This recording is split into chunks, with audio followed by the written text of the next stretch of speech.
Welcome back to the Word Podcast, Sports News and Stuff, episode 20. I am James Mundia, joined by my esteemed co-host, Richard Abernathy. Episode 20, it's actually kind of funny. I was thinking about this while I was getting ready for the show tonight. I feel like we haven't recorded in 2 weeks, and I had to really check myself, and I was like, did we skip a week? And then I realized, time is a flat circle now. We are now living in True Detective season 1. Because I remember, do you remember when weeks used to take a long time? You'd be like, man, it's only Tuesday? Oh, come on. Now, it's Thursday. I was looking at my work calendar, and I was like, I still have a lot of things that I need to do that have deadlines. And I had no idea that the week is over. What is this? I not only remember long weeks, I remember when days felt different. Each day had its own kind of feel and vibe to it. Yeah. The classic Seinfeld bit. Yeah. Yeah. No, not anymore. There was, I remember, and I think I've made this joke before, made this reference. I had someone, a good friend of mine, she called me and she was like, oh, I didn't think you were going to pick up because it's Thursday and you're doing the podcast. And I was like, it's Tuesday. To be 2 days off. And this was it was about a month and a half ago. I mean, yeah, it's over. What month is it? Although I will say, I will give July a lot of credit. Shout out to July. July has been the longest month in terms of hey, it's a real month. Well, also literally, it's been tied for the longest month. So statistically, but I mean, in terms of feel, May and April, I don't even what happened in those months. What happened? I don't remember them at all. April was 3 days. Well, in March, the last 15 days of March felt like 2 months. Yeah, that was yeah. So I guess it had to even out at some point, but it's weird for there to be this collective. I wish there was better writing on this, or maybe there isn't. I don't know about it, but we're all collectively feeling the same thing across the world when it comes to the perception of time, the passing of time. That I don't think normally happens, or at least isn't talked about as much. But that being said, we're back with another episode 20, the Word Podcast, Sports News and Stuff. We've been doing this show for quite a long time. We'd love for you to join us on our many platforms where podcasts are available. You can join us on iTunes. You can join us on Spotify. You can stream it on YouTube as well, and any of your favorite podcatcher apps. James, it's funny. Somebody was asking me the other day, they said, how do I know when you guys put out a new podcast? Is there a way for me to know? I said, well, actually, that's a very good question. If you hit that subscribe button up at the top, then every episode we do will magically show up on your phone or computer or wherever, that you can then, skim through and barely listen to while you work out or just sit there and stare at a wall because you're bored because of coronavirus. I think that what we should do is, instead of the logo that we have now, the logo should just be our two faces. I think that'll be more of a call to action. It'll be whoa, what is this on my phone? I better check it out. Make sure it's something sketchy, just so we can get some more listens in. Kind of pad the stats a little bit. Provocative advertising. I respect it. Yeah, I'm a marketing genius, as you know. So, of course, it's another normal week in life. Nothing odd happening around the world in sports, news, or stuff. Everything is normal. Everything is cool. Schools are about to start back up. Sports are in full swing. We got a presidential election that isn't awkward and weird or crazy at all. I mean, really, it's almost why are we even doing a show? What is there to even talk about? Nothing to talk about. Nothing going on. But we'll manufacture some controversy. We'll come up with something to make things interesting. We'll go the Tucker Carlson route. Did you know that? Did you see that story where? No, please, please. Did you see that story where his lawyer? Because people were he's putting out lies, and apparently his lawyers were well, he doesn't ever purport to tell the truth on his show, and I was like, this is a real thing. It's not like a meme. Like, his lawyers to defend him were like, well, he's never really, that's not what he's doing. He's not there to tell the truth. He's just there to tell what he wants to tell. Anyway, fact checking, who cares? Yeah, facts don't matter. But we do have a couple of interesting stories that I don't know. As I said, a totally normal week, especially in the world of sports. I didn't think that we would get to the point that we're at in more ways than one. Starting with the NBA officially returning right now as we're recording this. Yeah, you're excited about this. I am all in. I just don't know how to feel about it, man. I mean, I do feel a little guilty. I'm not going to lie. The one thing that I will say for me that keeps me optimistic and not terribly cynical about it is that they have been, because of the strong leadership that the league office has. Well, we can talk a little more about that later in the show.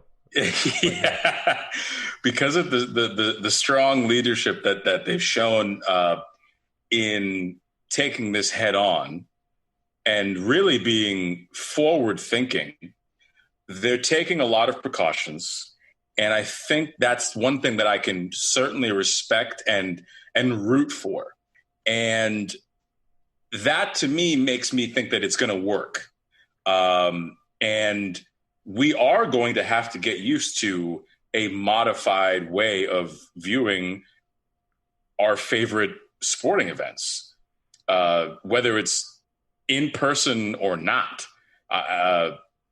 So I was a lot, we've been talking about this for a couple of weeks. At first, I mean, I was really just gung ho, like, no way, don't do this. This is dumb. But you can see that because of the precautions they've taken, and that doesn't mean that they haven't had cases, but they really are taking it seriously.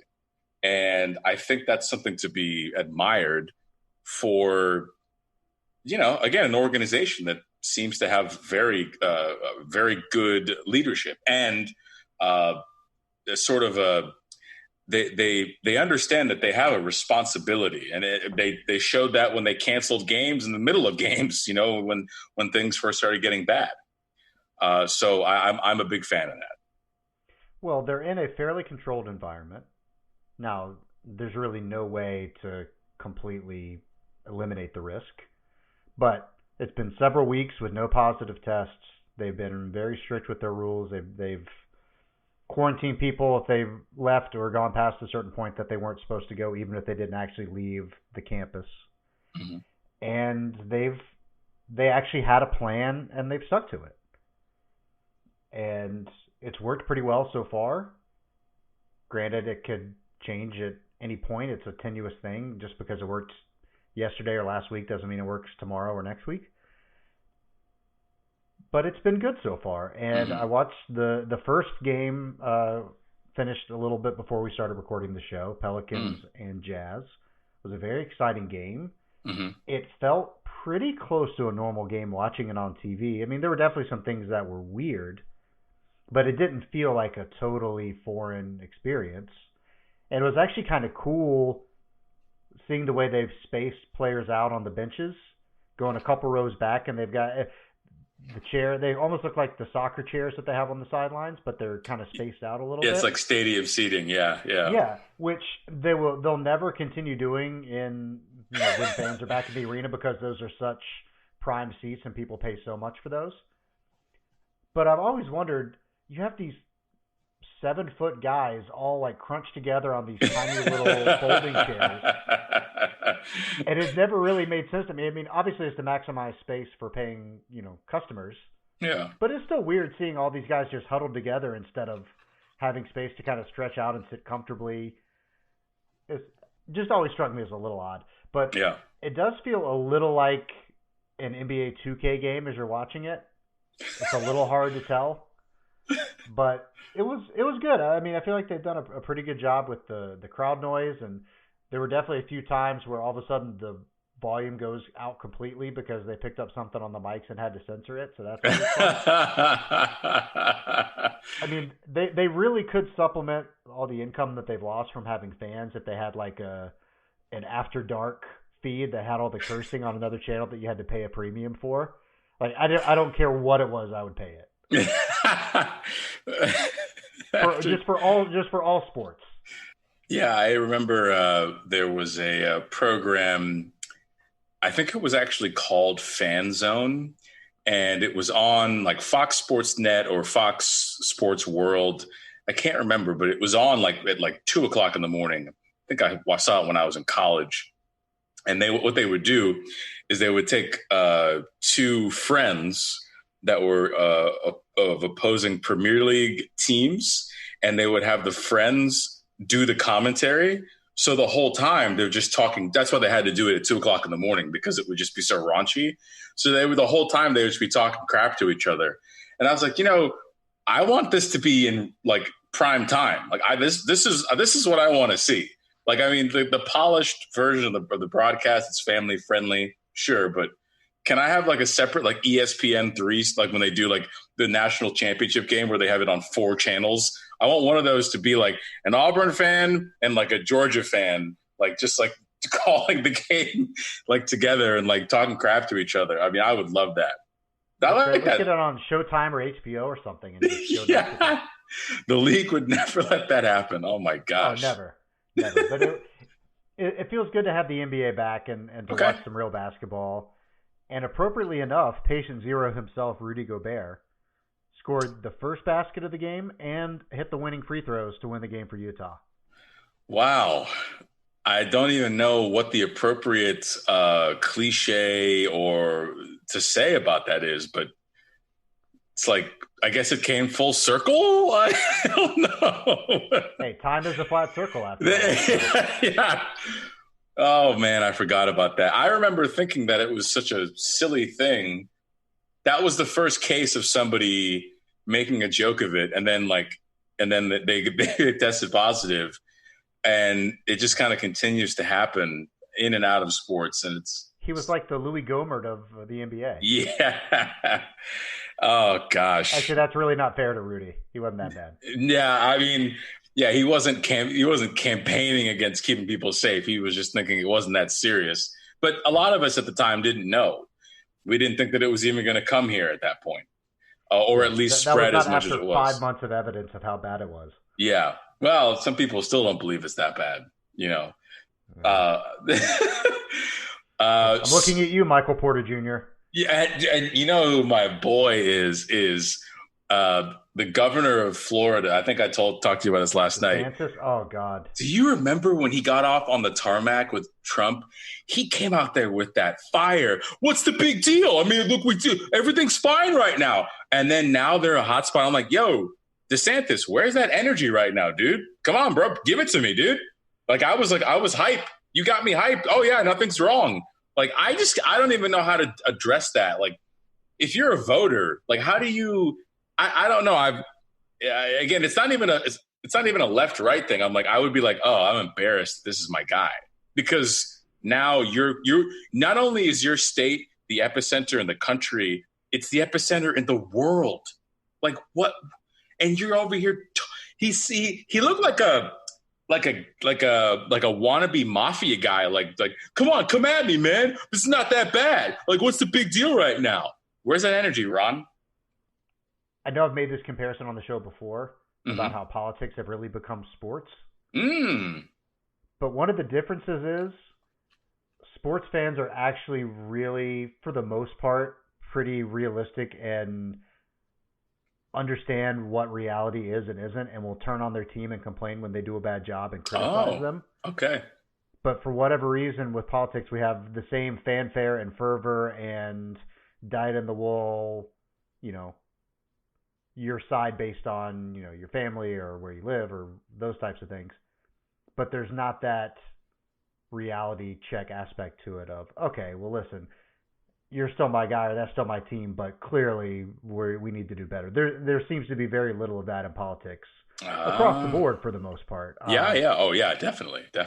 It does seem, generally speaking, regardless of your party affiliation, that you're much less likely to be critical of your team than you would in sports, even though there's some of the same irrational behaviors that are there. So Interesting. Yeah, it's true. I watched this fantastic. It was a soap opera essentially. It was a mock soap opera, and it was called Days of Our Steelers. It's on YouTube, and it's made by a diehard Pittsburgh sports fan, and he chronicles. I believe it was the season where it was a season where Antonio Brown was being like peak Antonio Brown, and he chronicled the whole thing, and it was so fascinating because he loves the Steelers, but he's like, this is absolute trash. We cannot run a competitive football team in this league where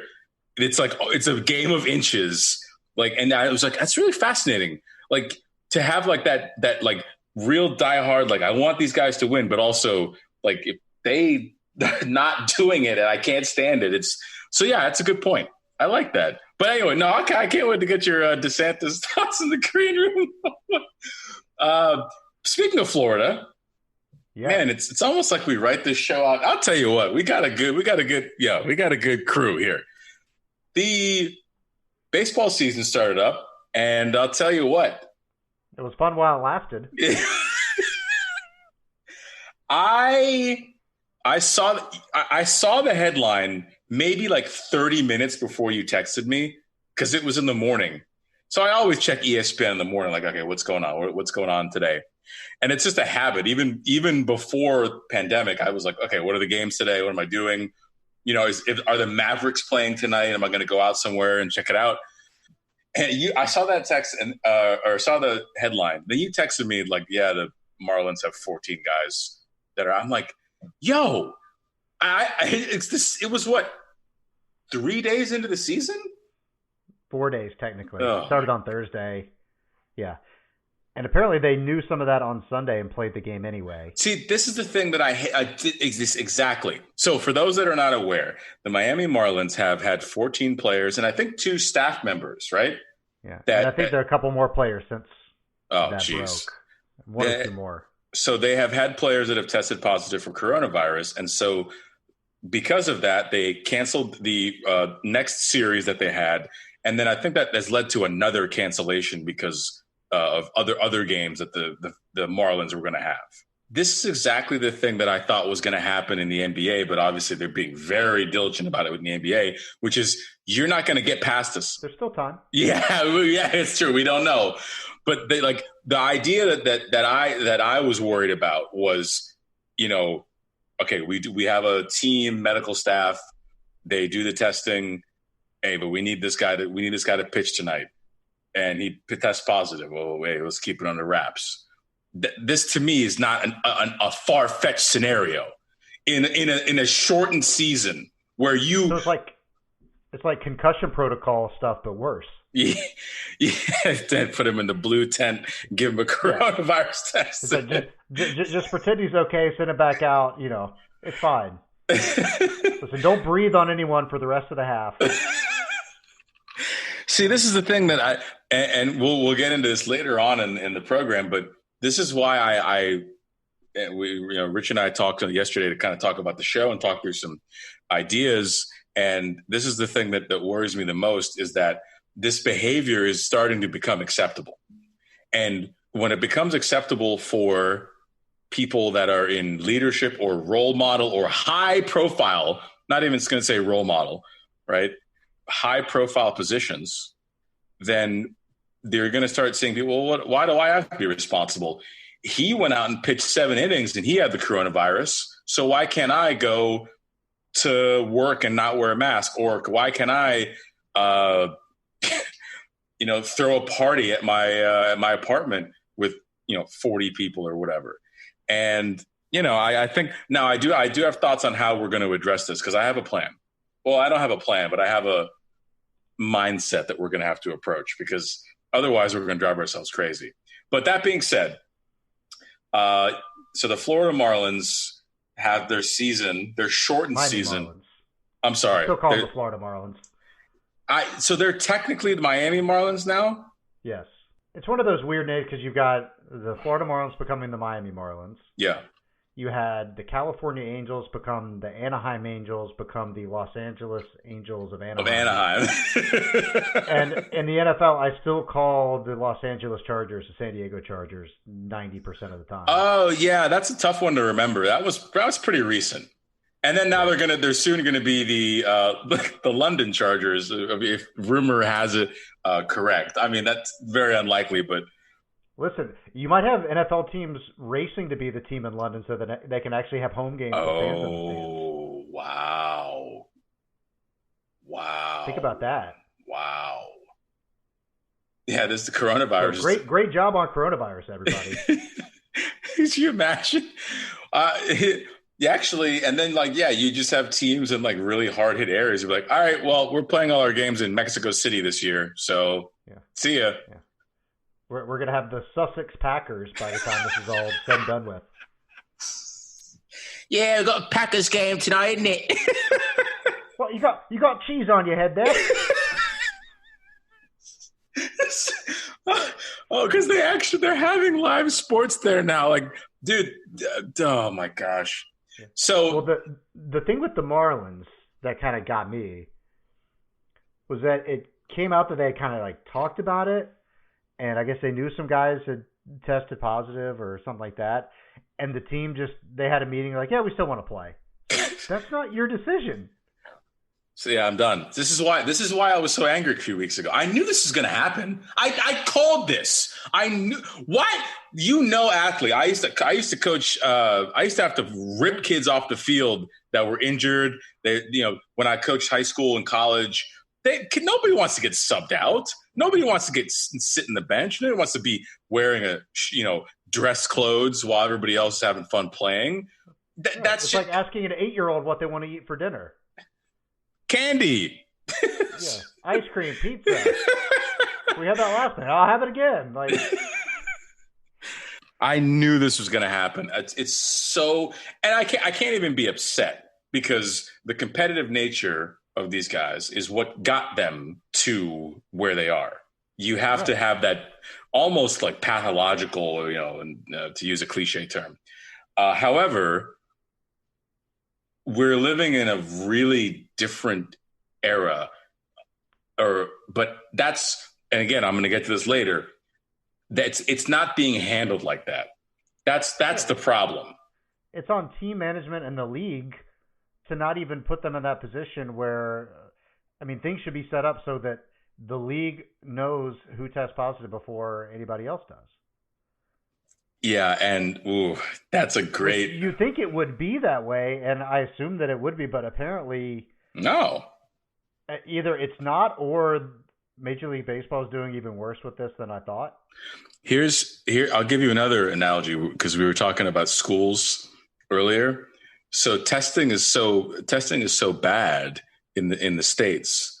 I honestly bet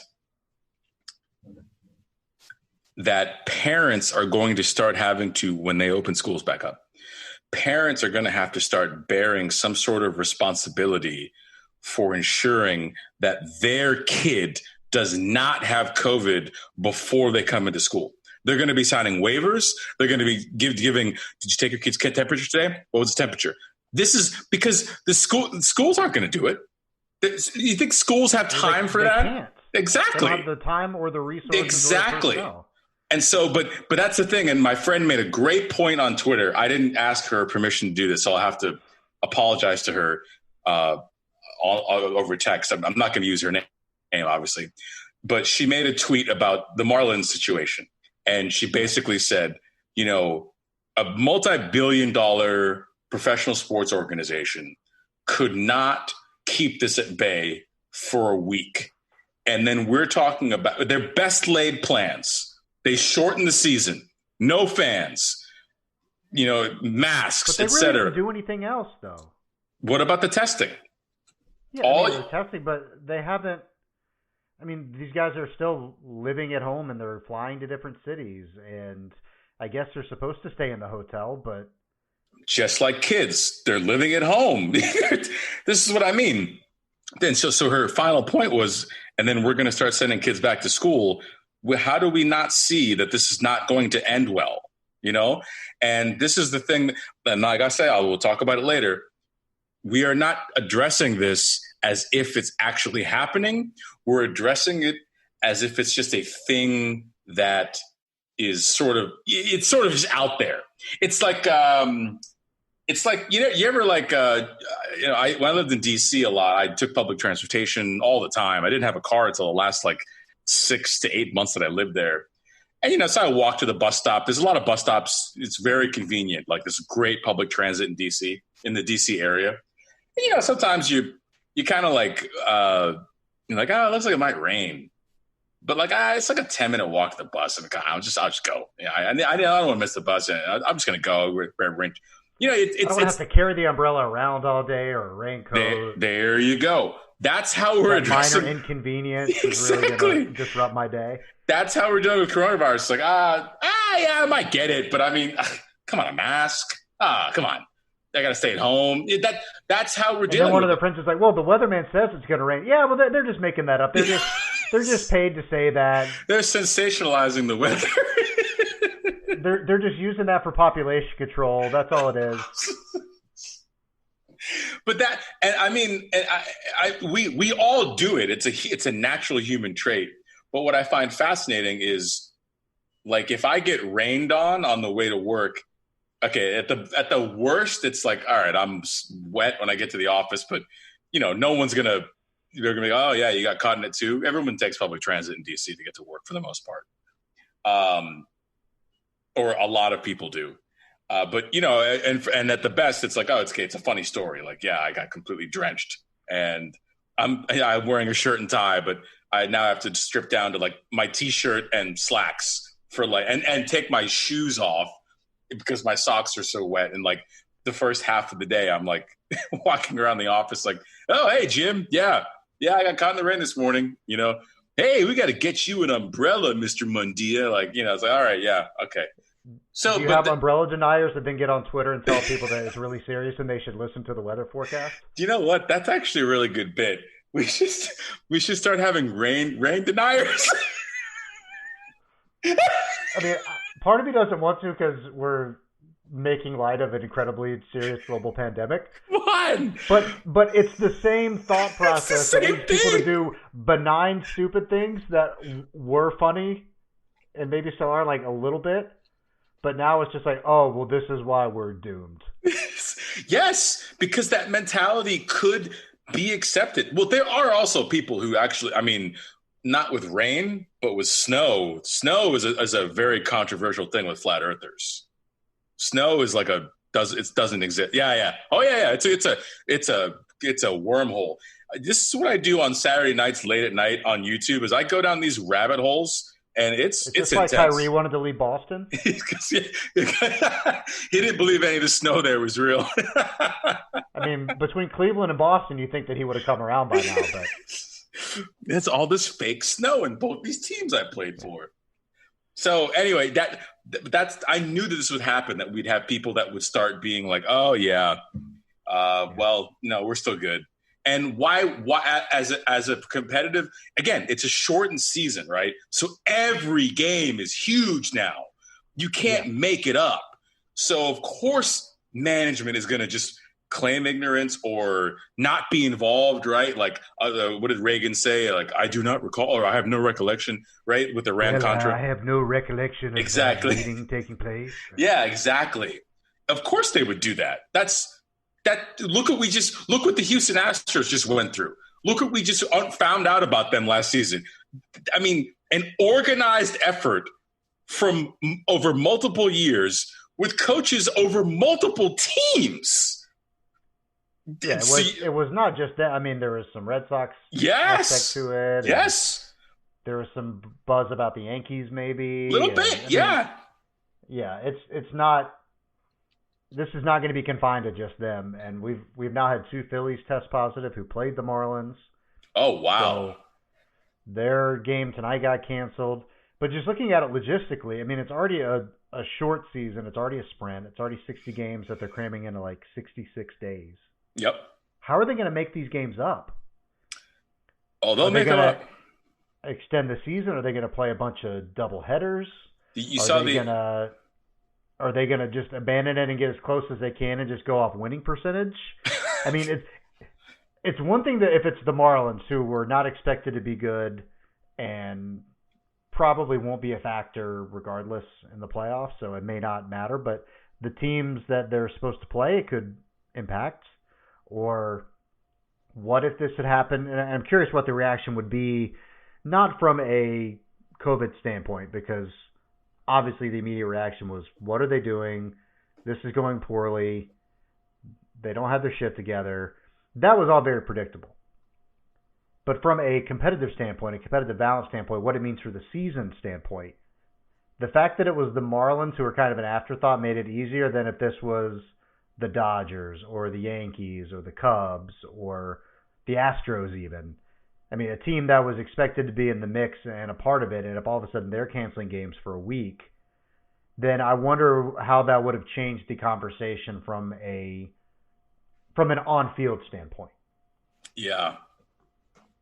Well, it also goes to show you, like, that these are the things that they probably maybe pontificated about it when they were planning this out, but maybe they didn't think it was actually going to happen. But it also it could happen, right? We had a team infected with 14 players right away. Like you said, it was so predictable. We all saw it coming. We just didn't think it would happen like the first weekend. We thought that it might be a week or two. I don't see any. It's not even. I'm not even saying that it's predictable because I have this insight into the way that the virus spreads, or like Fauci is like texting me and giving me all these deets. It's just more like, what happens when you put a lot of people together? Yeah, just look at the country. They're out there. They're not in any sort of protected area. Their team's traveling and staying in hotels, and so incredibly predictable. But and it's not the last of it. Obviously, I just don't see how you can't institute a bubble now. Because first of all, you're not playing in one place. You're not going to be able to restrict guys from and staff too from. It's going to be all come down to personal responsibility, and they're not going to be able to do that. And not because they're not good people, or I'm just saying, if you're not being forced to, you're going to go out and maybe put yourself or your teammates or your fellow staff members in danger, because we don't know how bad this is. We keep finding new things out about the virus, about how it spreads. New hotspots are popping up. And again, I'm not like this is one of the terms of the month, an alarmist. I'm just taking a look at what I'm seeing. I'm like, oh, wow, that's happening over there. It happened to me in Texas over the past month. I didn't think that we were going to get slammed like this. We got absolutely crushed. It seems to be plateauing, even here in Dallas County. It seems to be plateauing, but these are the things where you just have to look at what's actually happening and look at the numbers. But again, that's another thing that apparently is we've given up on that. And building off your personal responsibility point, which I think is a good one. And we don't really know what these guys have been doing or will continue to do. And there's a lot up in the air with that when you have that many people in that many different places. But I also don't think that baseball players have been put in the best position to succeed and stay healthy. I mean, obviously I'm directing that towards the league and the setup and what they chose to do. But they also presented to the players a bubble option in Arizona. Obviously, given that it was Arizona and wouldn't have been very good in all likelihood. Although Florida looks bad and it's been okay for the NBA, so you don't necessarily know. But they did try, and the players rejected it, and they had to roll with that. But still, they're not in any sort of controlled environment at all, other than restricting the number of people that are there and having a few minor protocols in place. So we really shouldn't be surprised, and I know you and I aren't, but we still don't have this thing under control, and there's so many cases in a lot of places. And I think it's, unfortunately, a preview of what the NFL season is going to look like. Absolutely. It's going to be the NFL season is, there's no way the season ends without a bubble, because you're just going to start having mass infections. You playing games in November and December? Come on. Well, the NBA's already talking about maybe having to do some sort of bubble for next season. Wow. They've already addressed that and I think it was Michelle Roberts who's the head of the Players Association, and basically said, based on how things are now, I don't see any way that we can do it another way. Yeah, because they're a smart organization. They want to play games. They want to do it for the fans, but also get paid, entertain, and compete. Exactly. But And you you can't can't do do that. that if You're sick. if whole teams are getting sick with the virus. And while it does make me pessimistic for the NFL, Yeah. also makes me really wonder what's going on with college football. They may be the worst offender. They really might be, especially because they're dealing with players that they refuse to compensate and insist on calling amateur student athletes. But they're being put in the same position as people that are being paid millions of dollars and facing the same amount of risk with none of the reward. We've talked about the amateurism thing on the program before for college athletes. I find this situation so absurd. It's untenable. Yeah, I agree. And what's going to happen?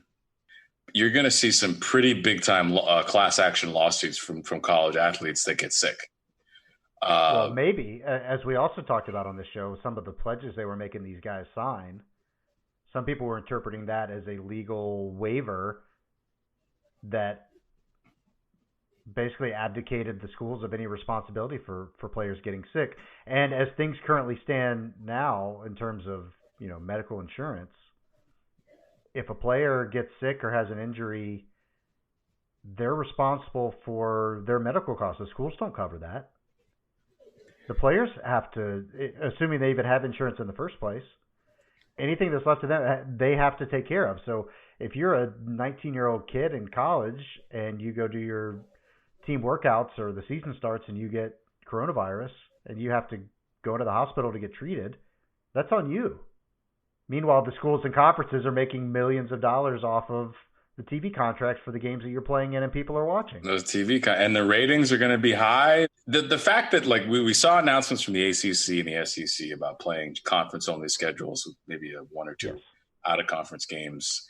I actually told you yesterday, I'm going to watch. I'm going to check it out. I'm doing an about face on that. I thought I was going to boycott the NFL this season before coronavirus, and I was kind of getting a little bit done with their antics. But there's no way I'm not watching college football. That is so exploitative, and it's so stupid. These are institutions of higher education, and I believe that they are. I'm not saying that Michigan is not a great school, et cetera. But I don't want to participate in that. I don't see the point. Not that that's going to, do much or, maybe there's more advocacy that I could do, but what am I going to get excited about Michigan State this year, an empty stadium with kids that are scared for their lives? I'm not sure it's going to be empty based on the way some of these ADs are talking. Yeah. Which is even more ridiculous. The fact that they're playing the games in the first place is kind of crazy. And then they want to bring fans into that also? I don't get it. And I completely misinterpreted when these conferences were talking about going conference games only. I was like, okay, they're going to pare down the schedule. Yeah. They're going to play 8 games. They're going Me to keep too. it short, try to get in and get out. I was like, oh, no. We're just going to play way more conference games and play everybody. It's like, how is that any different? How is traveling 5 states away different than traveling 10 states away for an out of conference game? It doesn't make any sense to me. They're on their own, these kids, and I think that's always the case when you're a college student in that situation where you have a lot of commitments already, and then you kind of have this essentially a professional sports organization that you're a part of, but like I said to you yesterday on the phone, I worked in college football for 2 seasons, and I really enjoyed it. It was really fun. And when we went to an away game, we went to Kansas, one of my favorite road trips we ever took. And we flew out to, we didn't fly into Lawrence, but I think we flew into Kansas City. Yeah, it's only like an hour away or something like that. Yeah, and then we take a bus there, and I think we try to stay far out of the action so no one gets in trouble. And so we fly out the day before the game, and we put the entire organization on the plane. Like, there's not two planes that go. There's not anyone that travels separately. The athletic director, the athletic director's family, the security guys for coach, the strength coaches, the entire roster, all the coaches, we get on a plane. We get on a plane. So let me ask you this. Are these guys going to get on a plane and sit on a 3-4 hour flight and wear masks? Because you sit like 4 to a seat. I mean, there's a huge, you got to have a big plane, take all these people, all this gear. Even if you do wear a mask, you're still in a steel tube with recirculated air for however many hours. Yep. You've got students that are ostensibly going to class and going to eat and socializing. And you're exposing them to all these other people in the general population that might have it. And it just seems impossible to do without there being some sort of bubble, which is already hard enough and a difficult enough thing to accomplish with adults who are being compensated, and it's their job and it's their choice to be there or not. And I guess technically it's a choice for the college athletes, but they certainly have less options and less flexibility than adults who have jobs and income. Yeah. But we've seen a few college players opt out already. I think we're going to see more. But they're definitely being put in a tough position where they're having to make these choices pretty quickly, because based on the ACC announcement, they're still going to start the season in early September, pretty much when they were supposed to. And they're going to play 11 games. They've got Notre Dame involved now. It definitely seemed like a monetary decision there, because they're going to basically pool their TV money and compensate each other and that type of thing. So when you look at it from a financial perspective, I mean, I understand why the conference did it that way, but it does nothing to help protect the student athletes. Well, it's never been about that, and that's right, obviously, and we're continuing to see that. And then the SEC, I was shocked that they were going to at least delay it till late September to start.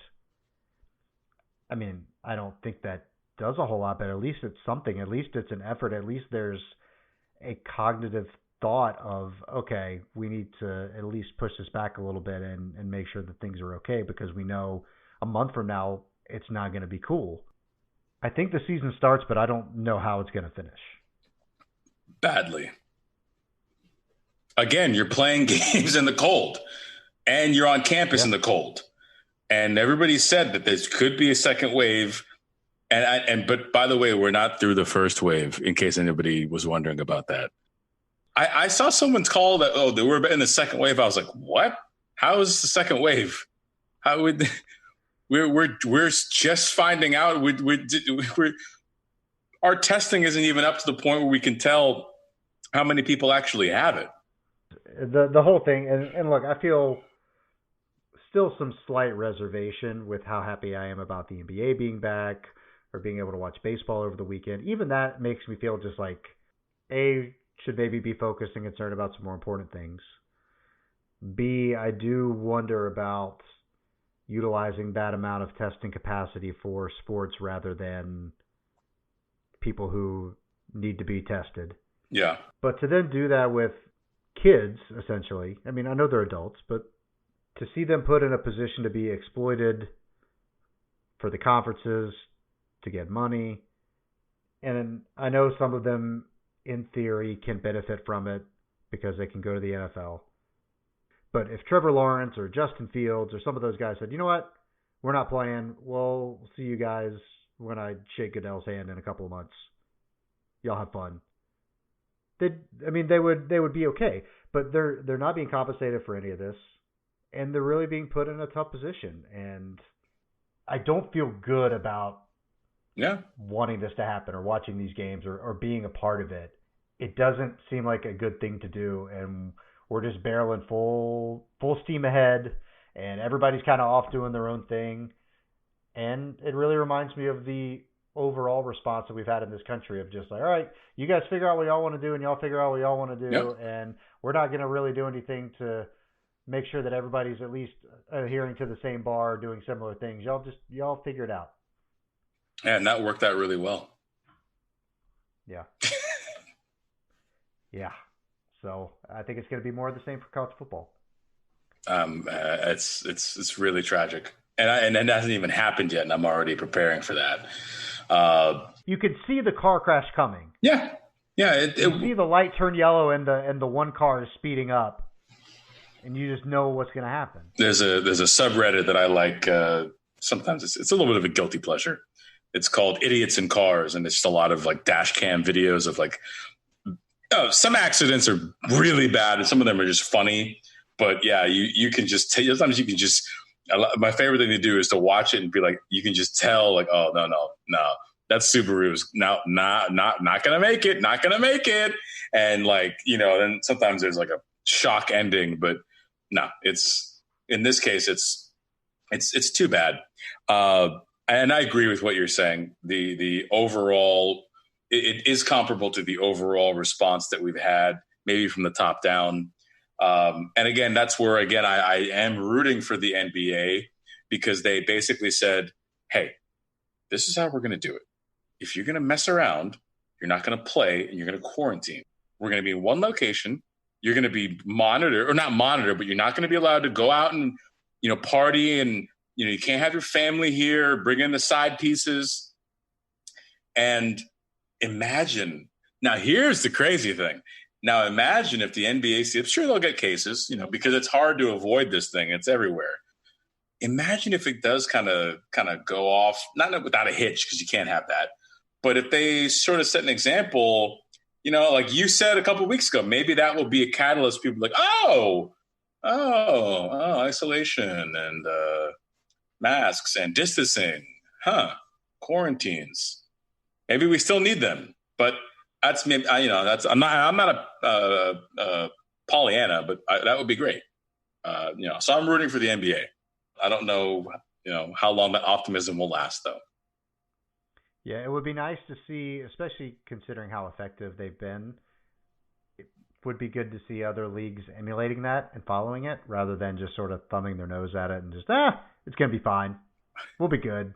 You just know how it's going to end before it even gets there. It doesn't take a genius to figure that out. Yeah. And it makes me very nervous to watch it, unfold in real time and know what's going to ultimately happen and just not be able to do anything about it. But we can hope for the best, and hopefully it's not that bad.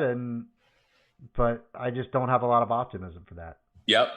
Good. That also, we're going to touch on that later too. Yeah. The gloves are off tonight for me. Gloves are off.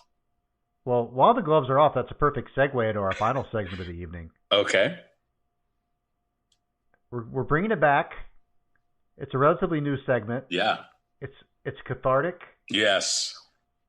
So Marcus, can we get a drop in some theme music for this? It's time for 15 minutes of shame. I actually think that's a good word for it, is cathartic. I am, because you have to vent sometimes. It's natural. So I'm obsessed with like the inner workings of YouTube. It's like a whole world. Like when we were in college, I don't want to get down this rabbit hole, but like, YouTube was like a place where you watched like funny videos, because it was like, fast speeds. It was a centralized repository. But what YouTube has also now become, it's kind of become its own. It's almost, somebody made a good point on it the other day, but it's so like anybody can get on. And so I really enjoy it. There's a lot of like different storylines that I follow, different subjects, fitness, music production, definitely, sports, obviously, and even things that I have no interest in personally, like the drama in the makeup community. So one of the things that came to my attention the other day was Obviously, we all know about the app TikTok. It's really, really viral. It's these teenagers, like literal, like 14, 15, 16-year-olds have like 40, 50 million followers on the app. They're getting music deals, movie deals, TV deals. There was a story that came out about two big parties in LA the last couple of weeks in the Calabasas city of Calabasas. I guess that's in the LA hills. I don't know. And they threw these huge like influencer parties, and all these famous people were there that were influencers. Again, like these are like teenagers and people in their early 20s, not social distancing, not wearing masks, because they assumed that they are not responsible for not spreading the virus, because of course we all know that nobody under the age of 30 can get it. Like no one in the entire globe has gotten it under 30, so they're fine. And if you do get it, you have a sniffle for a few, right? And then you're good, even though you could still spread it, right? Like, but people are still dying from it. But that affects other people, and fuck them. Yeah, yeah, exactly. And that's what I wanted to get at, but with my first part of my segment here. I heard about this story, and the problem that I have with it is that these people reach a lot of young kids. That's who follows them. I don't have TikTok, so I don't know, they don't reach me. I just hear about them through other avenues. But we talked about this yesterday when we were talking about the show. One aspect of coronavirus that I've forgotten about is the aspect of youth, and the idea that now that young people are going to be getting back out into the community in some way, whether it's going to back to college campuses, back to high school campuses, middle school campuses, even elementary school, because they have phones too now, believe it or not. And these people are being influenced by these big TikTok and Instagram stars that are basically like, yeah, I don't need to wear a mask. I don't care about it. And one video went viral with a very viral Instagrammer basically saying like, yeah, we don't care. We don't care about this. And it scares me because I think that as much as it's funny to watch like the quote unquote Karen videos of these women or people, it's not just women, protesting wearing a mask in Costco or at Home Depot or whatever. There's also the idea that now you're going to start having kids having that same entitled attitude, even potentially at school or on campus. Or at a sporting event like a sports practice, if those are going to even still happen. So that one kind of is a little bit irking to me. I'm getting over it a little bit. But another thing that I want to talk about that is not necessarily part of 15 minutes of shame, but it's a realization I came to last night is, so we have to adopt a very new mindset when it comes to the nature of things right now, politically, especially the political response to coronavirus on both sides. And, we had this idea this week, the president deciding, well, maybe we should postpone the election, which I actually don't think has ever happened, but I have to fact check on that. Well, it definitely didn't happen during the Civil War or either of the first two world wars. Yeah, which would be the only times that I would think that it would be like, okay, we gotta do this. And it didn't. So, and he doesn't have the authority to do it anyway. But I realized that we have to adopt a new mindset here, because what we're talking about is a simulation. I said this before, and it sounds like conspiracy theorists or whatever, but I mean this idea that we're looking at the things that are happening to us, and we take them at face value, and it really affects us. And sometimes that's okay. If something tragic happens or something great happens in the world, right? You want to be a part of that. But what we're seeing is that every single week, or sometimes it seems every single day, we have this sort of challenge to our sense of what's real.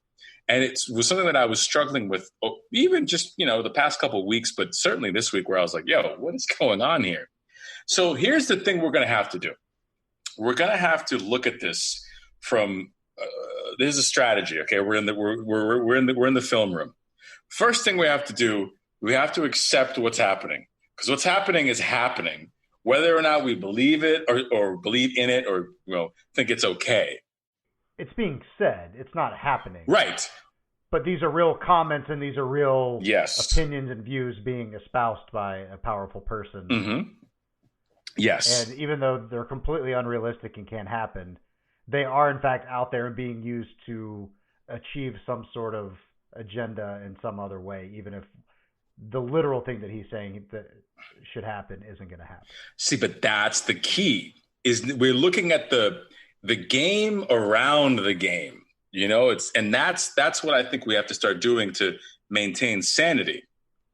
And the reason why I say that is I found myself getting so riled up just on my own in my apartment, or home office, whatever you want to call it, getting so riled up. And I realized that the only way to really get around this is through it. And that's a quote I'm stealing from Ryan Holiday, one of my favorite authors. We have things we can do. Register to vote. Make sure that you get your mail-in ballots if your state allows it, or you have to have a certain excuse, or not excuse, but a reason. And if they allow COVID-19 as a reason, et cetera. Whether you're whatever side of the political spectrum you're on, or wherever you fall. Yeah, everybody should be able to vote safely regardless of who they're voting for. Exactly. A pretty basic principle of our democracy and country that we should all agree on and shouldn't be controversial, but for some reason it's trying to be made controversial. Yes. Oh, yeah, definitely. And then going back to wrap it up, the personal responsibility aspect is, I think, the big key here. And I had to really take a step back and look at this personally and say, because I was feeling like the walls coming in. I was like, I'm going to Canada. I'm done. And, okay, maybe if I want to do that, sure. But what we also have to understand is that our responsibility first is to ourselves. And I don't mean individually. Maybe that means you and your family, or you and your friends, or your pets, whatever, your business. But your first responsibility should be to yourself, because you can only control those things. You can only control what you do. And then you can use that to sort of maybe spread influence outward in a way that you want things to happen. But the way I see it now, I don't want to be the person sitting either in my living room or in my home office in the bedroom and, waving my fist at the TV. I'll still watch clips of Trump or whoever, but I realize that it's going to drive me insane. And so the delaying the election is kind of what tipped me over the edge, where I was like, okay, I know it's never going to happen, but this is the kind of stuff that we're going to have to be dealing with. So anyway, that's what I wanted to kind of just throw out there. And that's what I want our mentality to be on the show. I think that we should still have our events, because they're fun. And I mean, some of these clips are just like classic clips. They're like just the funniest things I've ever seen. Like I said to someone the other day, I said, if I went to you, if I was a junior writer on Saturday Night Live, my first 3 months on the job, so I'm not getting any of my skits on, and I go to the writer, I'm like, hey, here's a good idea for a skit. Let's pretend that the president is dumb, but he thinks he's smart. And he thinks he's smart because he can memorize 5 words. They look at me and they look at me and they were like, you're not going to be on the staff very long if these are the kinds of ideas you come up with. But like, it's actually happening.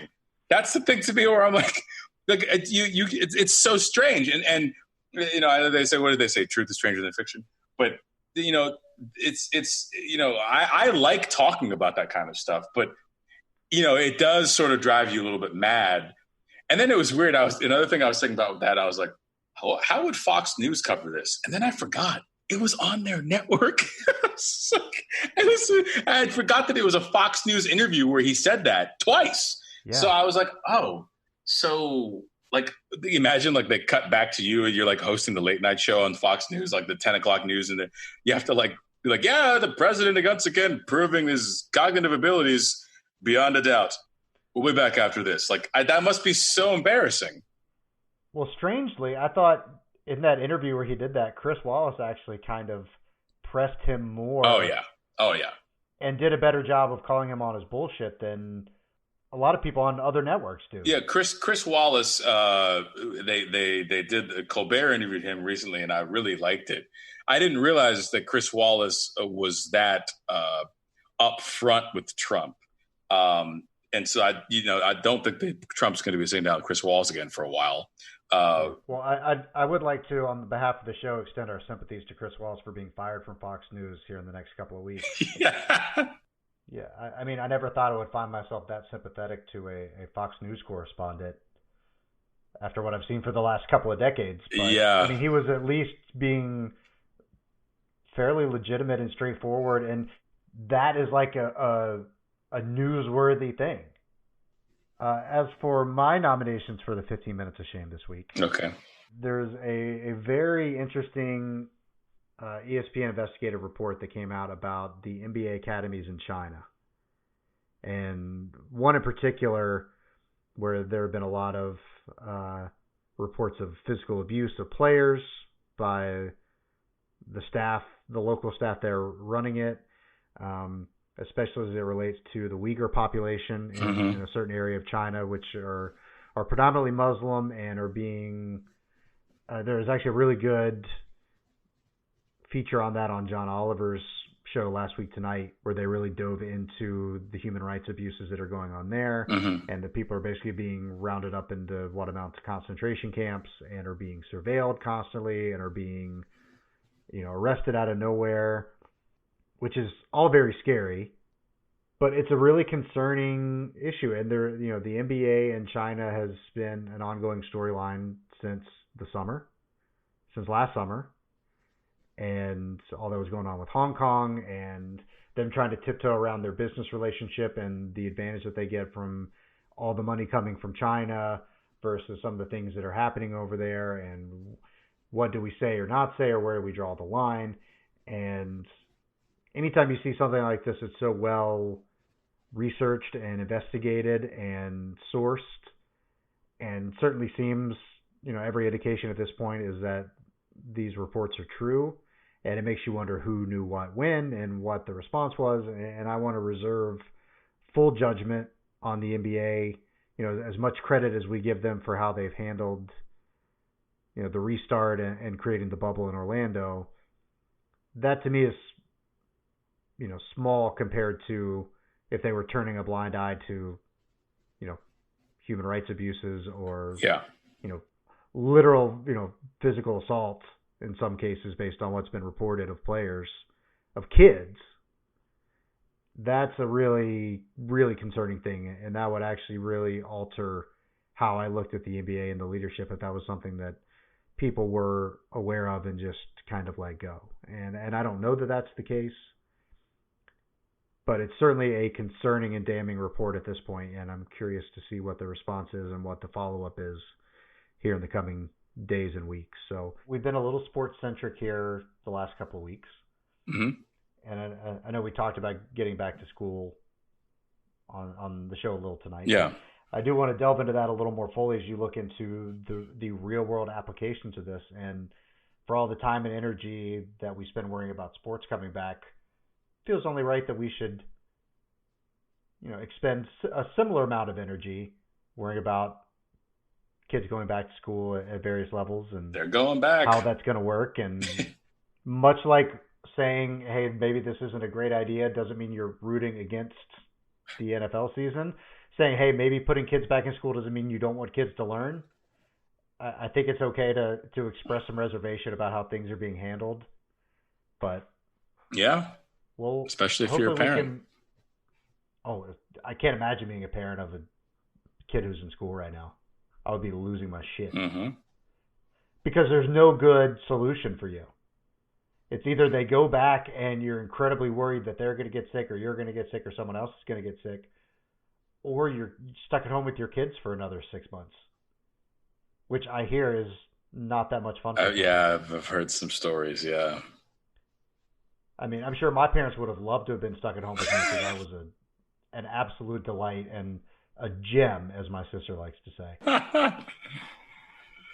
Well, I'm looking forward to it. Yeah, we'll have to keep me posted. And we'll obviously update those on our listeners to on what's coming up on the program.